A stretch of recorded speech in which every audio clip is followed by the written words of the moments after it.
नमस्कार, मैं हूँ doctor Vaishali Chauhan, senior gynaecologist obstetrician and laparoscopic surgeon, practising since more than 25 years.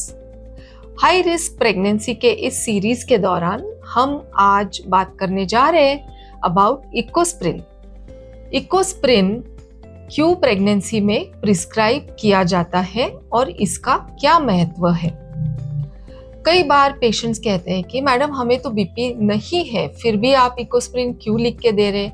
या कई लोग ये भी कहते हैं कि घर के बुजुर्ग लोग जिनको बीपी है वो इकोस्प्रिन लेते हैं, तो आप हमें क्यों प्रिस्क्राइब कर रहे हो। तो सबसे इम्पॉर्टेंट बात ये है कि इकोस्प्रिन ये ब्लड प्रेशर की दवाई नहीं है। Ecosprin is a blood thinner. Ecosprin होता क्या है? तो इकोस्प्रिन ये एक मॉलिक्यूल है जिसे एसिटाइल सैलिसिलिक एसिड या एस्पिरिन कहलाया जाता है, और प्रेगनेंसी के दौरान हम लो डोज इकोस्प्रिन प्रिस्क्राइब करते हैं। इकोस्प्रिन किस तरह से काम करता है, उसका मैकेनिज्म ऑफ एक्शन क्या है? तो इकोस्प्रिन इज एंटी प्लेटलेट, यानी प्लेटलेट के विरुद्ध काम करता है और ब्लड थिनर उसे कहलाते हैं। इसका मतलब ब्लड थिन होता है और अच्छे से ब्लड फ्लो होता है। माँ के अव्वल से बच्चे की तरफ ब्लड फ्लो स्मूथली और अच्छे से फ्लो होता है। एंटीप्लेटलेट होने के कारण इकोस्प्रिन की वजह से क्लॉट फॉर्मेशन, प्लग फॉर्मेशन नहीं होता। और एक प्रॉपर्टी है इकोस्प्रिन की जो भी इम्पॉर्टेंट है, वो ये है कि इकोस्प्रिन इज एंटी इन्फ्लेमेटरी, और इन दो प्रॉपर्टीज की वजह से it's a blood thinner and helps in blood flow towards baby. कौन से कंडीशंस के दौरान इकोस्प्रिन प्रिस्क्राइब किया जाता है? तो अगर किसी को ब्लड प्रेशर है ड्यूरिंग प्रेगनेंसी, या पिछले प्रेगनेंसी के दौरान ब्लड प्रेशर था, या थ्रोम्बोफिलिया यानी ब्लड कोएगुलेटिंग डिसऑर्डर जिसे कहते हैं वो है, या रिपीटेड प्रेगनेंसी लॉसेस, बार बार अबॉर्शन होना, या प्री मैच्योर डिलीवरी की हिस्ट्री हो, या IUGR यानी बच्चे का ग्रोथ जो है बहुत स्लो चल रहा है, या प्रीवियस IUFD या स्टिल बर्थ, ऐसे कुछ कंडीशंस है जिसमें हम इकोस्प्रिन प्रिस्क्राइब करते हैं। आजकल IVF प्रेगनेंसी में भी हम वो ज़्यादातर प्रिस्क्राइब करते हैं।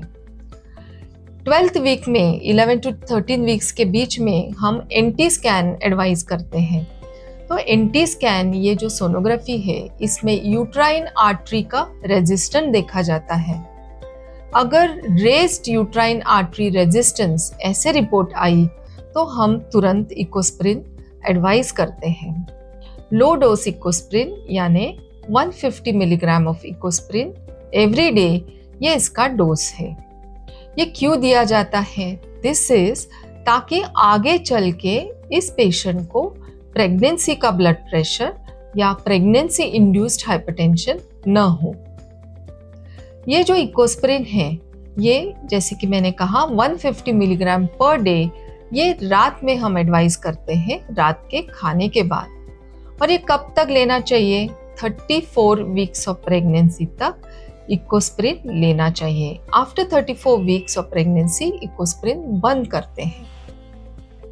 क्या इकोस्प्रिन के कोई साइड इफेक्ट्स है? तो इकोस्प्रिन का एक साइड इफेक्ट ये है कि एसिडिटी, गैस्ट्राइटिस ये हो सकता है। इसीलिए हम कहते हैं कि इकोस्प्रिन रात में लेना चाहिए, रात के खाने के बाद, सोने से पहले लेना चाहिए। वेरी रेयरली किसी पेशेंट को एलर्जिक रिएक्शन हो सकती है, तो ऐसे पेशेंट में इकोस्प्रिन नहीं लेना चाहिए। तो लेट्स सी कि कौन से पेशेंट्स में ये कॉन्ट्राइंडिकेटेड है या कौन से लोगों ने बिल्कुल नहीं लेना चाहिए। जिनका प्लेटलेट काउंट लेस देन 90,000 हो, उन्होंने इकोस्प्रिन नहीं लेना चाहिए। या अगर किसी को ब्लीडिंग हो, नाक से ब्लीडिंग हो, कान से ब्लीडिंग हो, मुहावरी हो, इन लोगों ने भी इकोस्प्रिन नहीं लेना चाहिए। इस वीडियो में हमने देखा कि इकोस्प्रिन का क्या महत्व है, उसका डोज क्या है, उसके साइड इफ़ेक्ट्स क्या हो सकते हैं। आशा है इस जानकारी से आपको ज़रूर फ़ायदा हो और इस विषय में आपके कोई प्रश्न हो तो हमें ज़रूर लिखें या हमें फ़ोन करें। नमस्कार।